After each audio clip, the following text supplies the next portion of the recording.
Time for another special edition of Litter Media Live, and this one will put chills on your body, I guess, in some respects. It is the Frankenstein experience, part of Haunted Mountain. Of course, at our friends at Scioto Society putting, again, another chilling production for us. And we're going to talk with Brandon Smith, who's to my immediate left, and Lee Crouse, who's on the other end. These guys have been working on putting this show together, even when Tecumseh was going on. So details are just ahead right after this from Kingston National Bank. Wherever you are there for a reason. You shouldn't have to make a trip to the branch just to deposit a check. Skip the trip and use our mobile app to easily and securely deposit checks from your phone. Day or night, wherever you are, or whatever you're doing, download the Kingston National Bank Mobility app today. I was introduced to Haunted Mountain probably 7 or 8 years ago, I think, in my mind and my experience. But this has evolved and come into something really big. Brandon Smith, along with Lee Crouse. Let's talk about first the Frankenstein experience. Yeah, so we open with a preview on October 3rd, which is a Thursday. We actually start back to rehearsal tonight. And we have the same cast as last year, so I'm going to do a little special thing and throw them out there and see what stuck. See what they can remember, huh? I think one of the exciting things about this show is that the playwright, Rick Averill, has a family member here in town and was able to come see the show last year. Oh, great. And really enjoyed seeing it in an outdoor environment. And before he left, he said, if you have any ideas about changing the script and altering it, I'm all ears. Let's talk. So a few of the cast members came to me, and I reached out to Rick, and we set up a Zoom call, and he took the ideas that were presented to him and did some rewrites for the script. And he came into town to see Tecumseh in mid-August, and we did a read-through. A couple of folks weren't here for the summer, so they joined us via Zoom, and they're lots of fun. So we're excited to see how it all pans out this year. You know, Brandon, you've got several months of production with Tecumseh. You kind of know what to expect. But when you started with this idea, and not specifically about the Frankenstein experience, but when you started doing something extra special for Halloween season, you probably didn't know what to expect, did you? No. It grew from an old idea, right, that Marion Wagner had back in the early to mid 80s for a very different kind of event than what we do. But it was called Haunted Mountain. He had a lot of drawings done for that and a whole business plan written up. And so that was kind of the inspiration to create it. And really, I never thought that it would grow much beyond what we did those first couple of years, which was, everybody in the office and a whole lot of volunteers and a lot of board members put together a trail. I think it was $10 to go through it, maybe $7, something like that. So it really was a very small, grassroots, home-built kind of backyard trail through the woods. Backyard jump scares. That's right. That's right. Yeah. And I really never had a vision that it would be much anything other than that. And just an easy to do and fun fundraiser every year. But it has indeed grown into something much larger than that. And, now it's really, it's an essential part of what we do now. Right up there with, of course, Tecumseh is the whole reason that we're there, and that's the main event. But in terms of importance and in terms of volume of ticket sales and all of that, it has in 10 years become just as important. Well, a few years ago, you turned it up a notch because you gave us the Sleepy Hollow experience, and that was extra magical. Huge theatrical productions, things that you just wouldn't imagine. Because if you were a Tecumseh viewer, there was lighting, there was amplified voices and things. It was like something we hadn't experienced before. Absolutely. The great thing about the Sleepy Hollow experience, other than that it was just a lot of fun, both to produce and to see, was that we learned a lot about possibilities in October that we hadn't really considered before. So the idea of putting a major production on the stage had not really occurred to us before. We weren't really sure that we could pull it off. And so the Sleepy Hollow experience was a small enough play with a large enough production that allowed us to experiment with that. And so we learned that we could do that and still do a trail and still do the escape rooms and get that all done in one season. But more importantly, that people wanted that and that they would come and that they would buy a ticket for it and support it. Yeah. And you also, once again, challenged Ray Speakman with what he has talents to do, and that was to build the big giant bridge and the whole deal for Sleepy Hollow. Yes. That was fantastic. Then you switched gears and went to the Frankenstein experience, and I know when we talked last year, you were still in the drawing up phase. You know, you had an idea what the things were going to look like. Were you pleased with that? And now, what adjustments are you making for this year? I hope that everybody had a really good time last year. Yeah. I know that the cast was wonderful, and they had a blast doing it.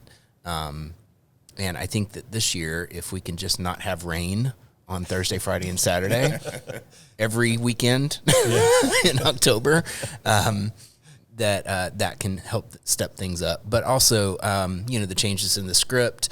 Our lighting designer came back and has added a few things in. Our sound designer has made some changes, and so hopefully you'll see another really fun and exciting hour and 8-minute piece of theater that will just blow your socks off. And you turn really the stage area that we watched for Tecumseh into Frankenstein's laboratory, right? Yeah. So the center stage, and last year it took a long time to build, but fortunately this year it was back up in a day and a half, and we used the current staging with the proms as different locations, so it fit really well with the script. And as I said, when Rick came last year, he was pleased as punch to see how we handled everything, and the spectacle that was added with the horses and some explosions and some other things. Surprises. And all during the program, you still have the trails open and everything too, right? Yeah, so the way the evening works is we open early in the evening with the escape rooms, and the gift shops are open and concessions and all of that. And then we do the play, and then immediately following the play, the trail opens. Okay. And the film on the big screen will happen. It's just not really dark enough before the show to be able to run the trail effectively, at least. So, and we ran into some issues from that, including that there were more people who wanted to do the trail than we could handle in a given evening. So we've addressed that issue by limiting the number of tickets that we sell in a given night. So for the trail, for instance, you can buy a 9 o'clock trail ticket, but we only sell 50 of those, right? Once the 9 o'clock trail ticket sells out, then you can buy a 9:30 trail ticket, and then there's only 50 of those. And so we can kind of spread it out that way and get about 200 people a night through the trail. By doing that. Again, we've learned this over 10 years now, right? Early on in the process of Haunted Mountain, there were nights when people were waiting 2.5 hours to go through the trail. And while I was used to that, having been somebody who had done a lot of haunted houses, a lot of people weren't. Right. And you get to that hour and a half mark and you start going, gee, am I ever going to get through this? So we got smarter, we got better at it, and I think it's a better experience for the patron. Amazingly, though, they will spend more money to go to Kings Island and stand in line just as long, if not longer, to ride a ride that's going to be 90 seconds long. Sure. Go figure. Sure. Yeah. Just how the consumer thinks, I guess. That's right. So how big is the cast for this? Obviously, it's not the size of what Tecumseh is, but my early thinking was it's maybe 4 or 5 people. Is it more than that? We have 6 principal characters, and then we have a group that will also be involved in running things backstage that will all be involved in a big chase scene.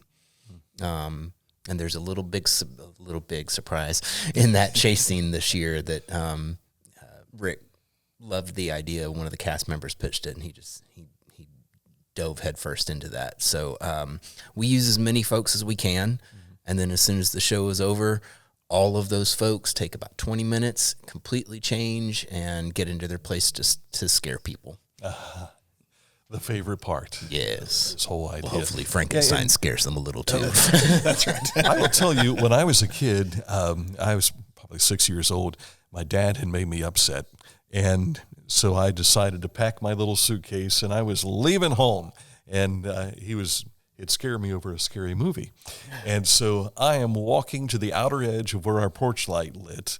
And now this was rural Pickaway County. And so I get almost to where there's no more light, and Dad says, "Say hi to Frankenstein for me." Turned right around, and suddenly Mom and Dad's place was the safest place to be again, you know. So people like to be scared, I think, in some respects. But like you said earlier, if you have too much daylight, you just can't be effective with a haunted trail. Yeah, exactly. You need some dark in order to make that effective. And I mean, you could do it in the day, but it's just more fun at night. Yeah. And weather-wise, again, I know you had some moisture. We'd love to have moisture, but maybe not when you're doing the productions. But it can get cold in October too. There's some frosty nights as well. There have been years in Haunted Mountain where we start the process of getting things built, and it'll be close to 100 degrees. And then it's snowing closing night of the show. So, yeah, it's quite a journey weather-wise through these few weeks. And, gosh, yeah, we sure do need some rain, but let's hope it falls Sunday through Thursday. Right. Wednesday. Sunday through Wednesday. Right. Yes. You folks are fantastic producing what you produce for us to enjoy during the summer months.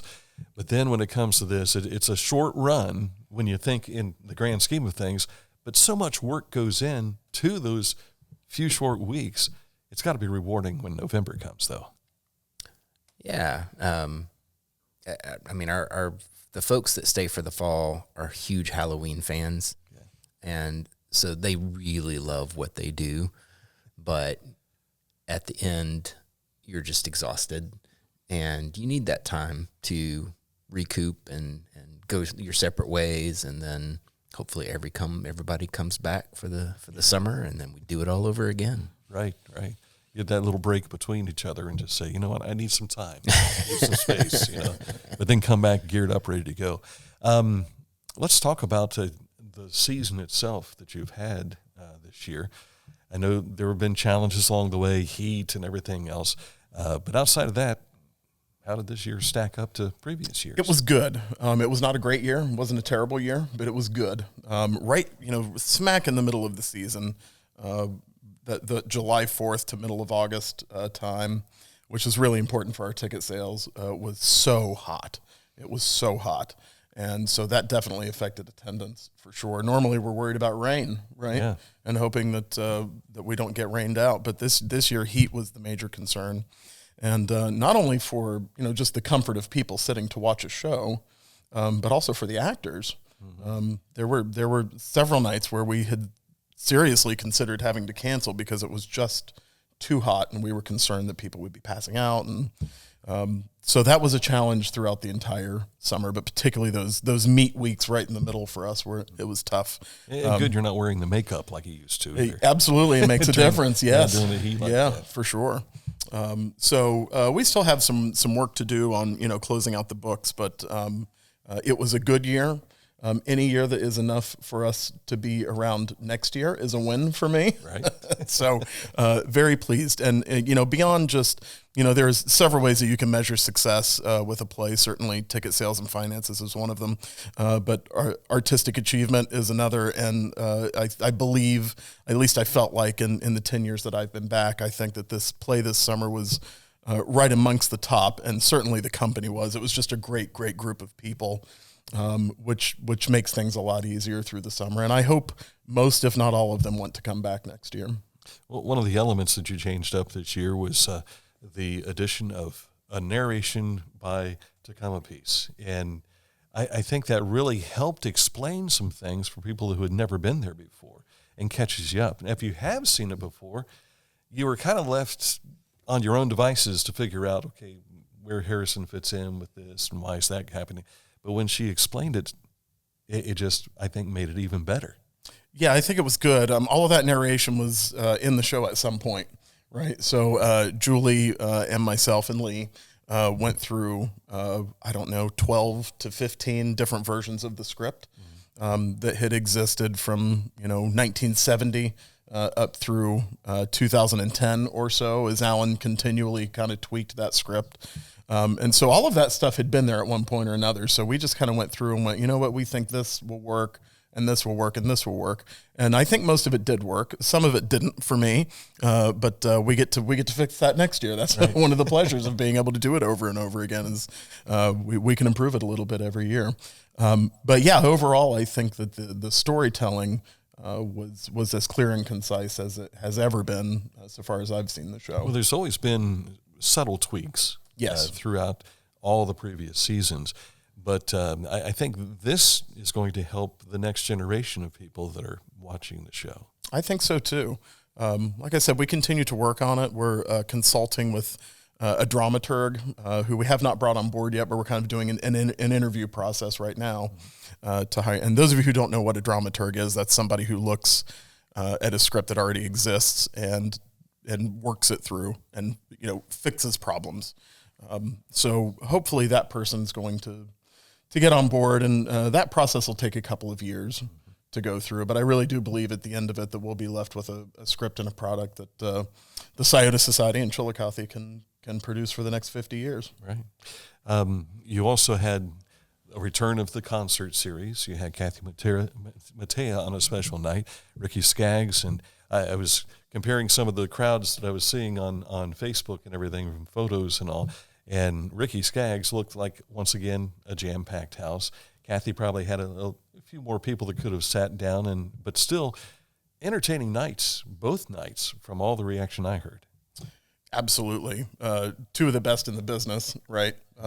Was really pleased. I had actually I wasn't going after either of those acts this year. I was after a couple of other acts that didn't pan out. And I had kind of decided that, well, we probably just won't have concerts this year, and that's okay.